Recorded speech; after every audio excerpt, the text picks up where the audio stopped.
আমি তোদের বাসায় আর আসবো না। তোর মাকে জানাই দিস আমাকে যাতে কখনো আর ফোন না দেয়, আর তুইও কখনো ফোন দিবি না। কেন আমার মা আবার কি করছে? তোর মা আমাদের সম্পর্কটা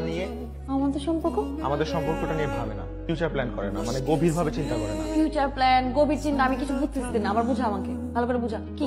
তোর বলে কি হবে, আমার নিজের খালাই আমার কষ্ট বোঝে না। আরে তোর কষ্ট বোঝার টাইম আছে আমার? আমার ইচ্ছাও নাই তোর কষ্ট শোনা। আমি আমার নিজের কষ্ট নিয়ে বাঁচি না। তোর আবার কিসের কষ্ট? আমার কষ্ট বিল গেটস নিয়ে।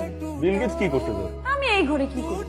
আমার জন্মের কথা ছিল বিল গেটস এর ঘরে। আমার একটা পার্সোনাল জেট থাকতো, আমি এই দেশ থেকে ওই দেশ ঘুরে বেড়াতাম যখন ইচ্ছা, রাত দিন 24 ঘন্টা খালি ঘুরে বেড়াতাম। আর প্রত্যেক দিন মিনিমাম না হলেও 10,000 ড্রেস কিনতাম, নতুন নতুন একদম একটা একটা করে পড়তাম আছে।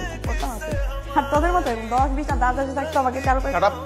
আমি তোর দাস, এইসব কারণেই বলছিলাম যে তুই আমার কষ্ট জীবন আমাকে ফোন দিবি না। আরে আমি তো তোকে একটা এক্সাম্পল দিছি, এক্সাম্পলটা শুনবি না তুই? বিল গেটস এর ঘরে তো জন্মগ্রহণ করতে পারছ নাই।